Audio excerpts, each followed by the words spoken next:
Армысыздар ағайын. Өздеріңізбен бірге Жетісу облыстық қоғамдық саяси әлеуметтік экономикалық Жетісу газеті және өткен аптадағы елде елең еткізген негізгі жаңалықтарға шолу жасайтын мен Рүстем Жанболатұлы.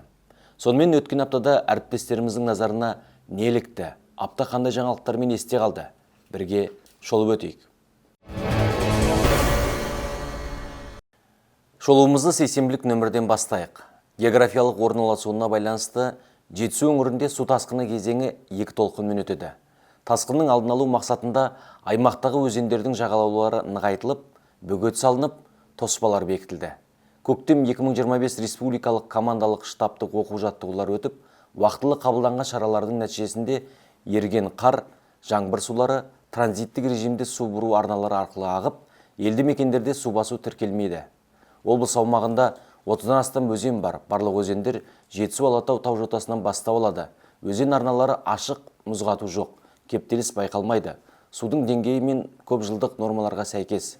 Су қоймалар толуының орташа көрсеткіші 63% құрайды дейді облыстық төтенше жағдайлар департаменті төтенше жағдайлардың алдын алу басқармасының бастығы Ринат Тазабеков. Аш шектей бұратылып жатқан өзендердің өзі де осы бір кезеңде тоқ шектей толып арнасынан асып кететіні белгілі. Сондықтан да тасқынға тосқын қажет. Су тасқынның қауіпін алдын алу мақсатында кешенді шаралар қалай күшейтілуде? Айдар Қалиев қауіп қарекетпен селеді атты мақаласында толық мағлұмат береді. Облыс орталығында дүниежүзілік аутизм мәселесі туралы ақпарат тарату күніне орай аутизм спектрі бұзылысы бар балаларға көмек көрсету теориясы мен тәжірибесі атты семинар өтті.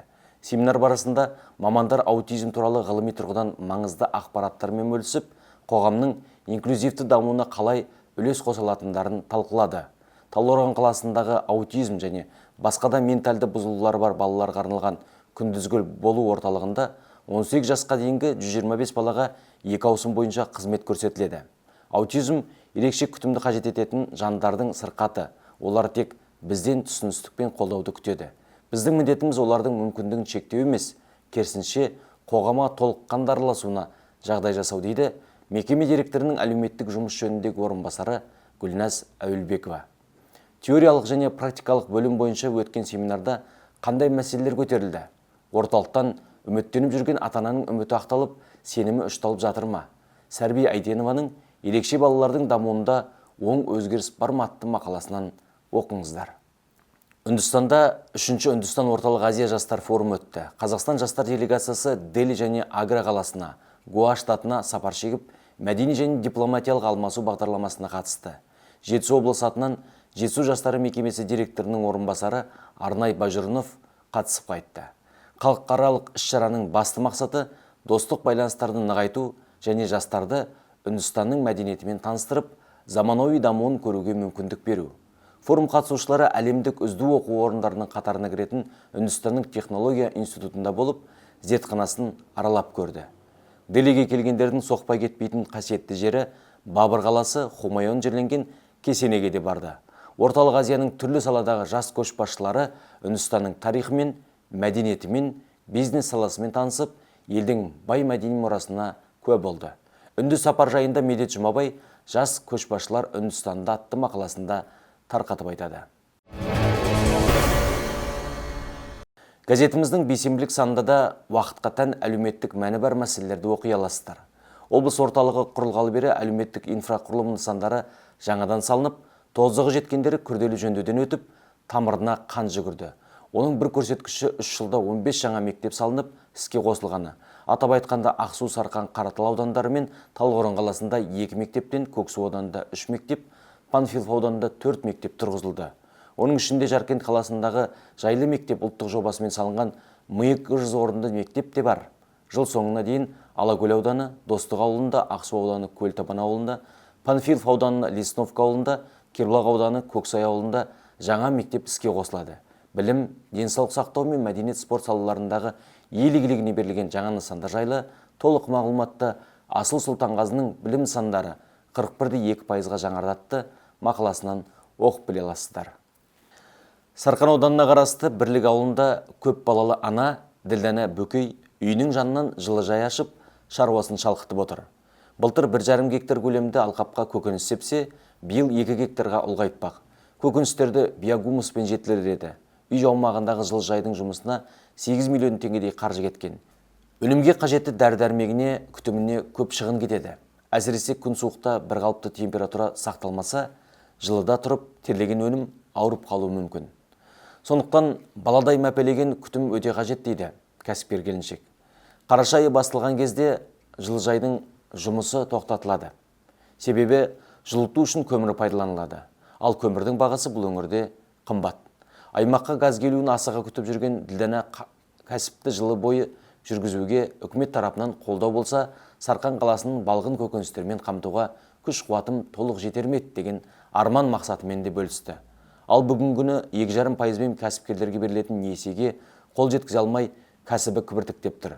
Жылыжайға күн жағындағы саясы, жел жағындағы панасы болып, нәтижесінде еңбегінің жемісін көріп отырған кәсіпкер келіншек жайлы Жақсылық Игіманның «Талпыныс табысқа жетелейді» атты мақаласынан оқыңыздар. Жұмысшы мамандықтар жылы аясында Кербұлақ ауданына қарасты Бостан ауылында мәртебелі мамандық атты шара ұйымдастырылып, ел дамуына еңбегі сіңген ардагерлермен кездесу өтті. Мақсат осы өңірден қаулап өскен жастарды, бойлап өсіп белгілі бір жетістіктерге жеткен азаматтары өз туған ауылының өсіп өркендеуіне атсалысуға шақыру. Шара шеңберінде кітапханашылар мәртебелі мамандық атты кітап көрмесімен таныстырды. Кербұлақ ауданында Бостан ауылына еңбек сіңген азаматтар жөнінде туындылар қойылып, библиографиялық шолу жасалды. Кешегі күні жылы жер іздеп кеткен ағайындар бүгін үйіріне қайта қосылып жатыр. Ауылдағы мая-мая шөп, малдың өскені, әлеуметтік нысандардың бой көтеруі ауыл проблемасының оң шешім тауып жатқанының көрсеткіші. Ауыл ақсақалдары елдегі тұрмыстың жақсаруы, ұлттың да мәдениеттің де өсуіне оң әсерін тигізеді. Сондықтан да біз ауылға емес, ауыл бізге керек дейді.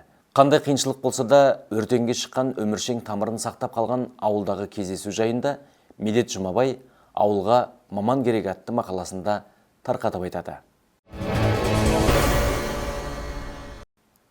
Жетісу газетінің әрбір нөмірінен жаңа ордалы ойлар сілемін тауып, ой дүниеңізді түлетіп, халықтың маны бар елеуліде еңселі мәселелермен танысаласыз.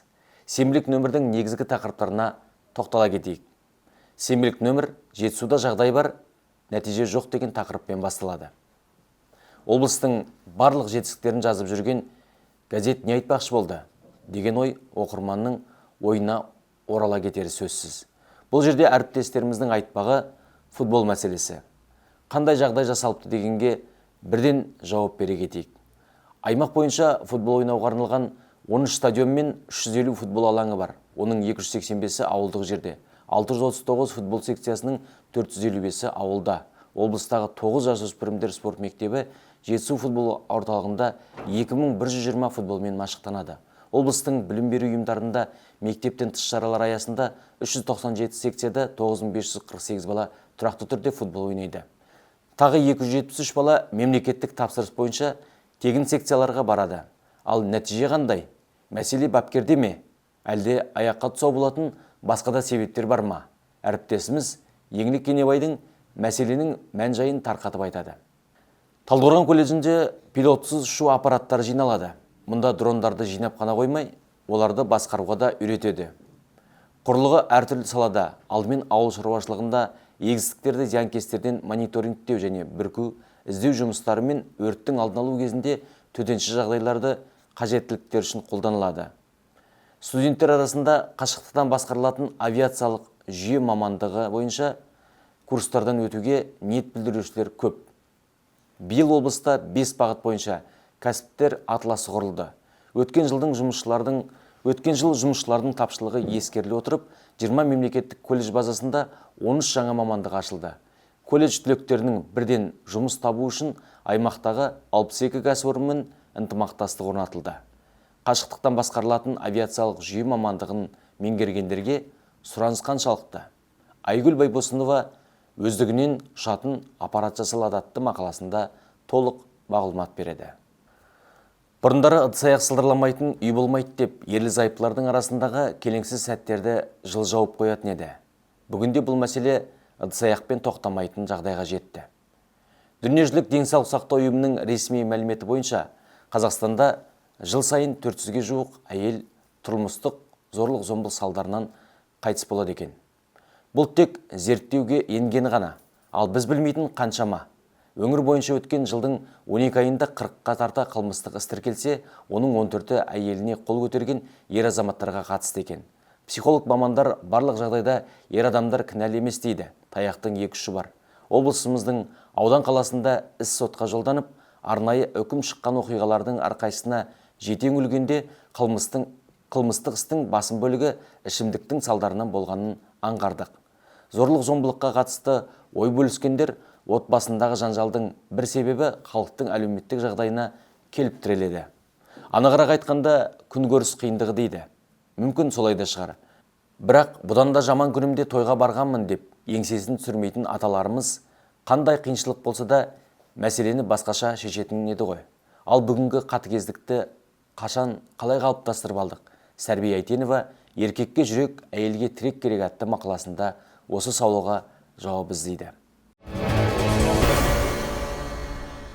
Өткен аптаның негізгі жаңалықтары осындай болды. Газеттен басқа да танымдық, тағылымдық, ақпараттық материалдармен жетісу.kz сайты арқылы таныса аласыздар. Аман, сау болыңыздар.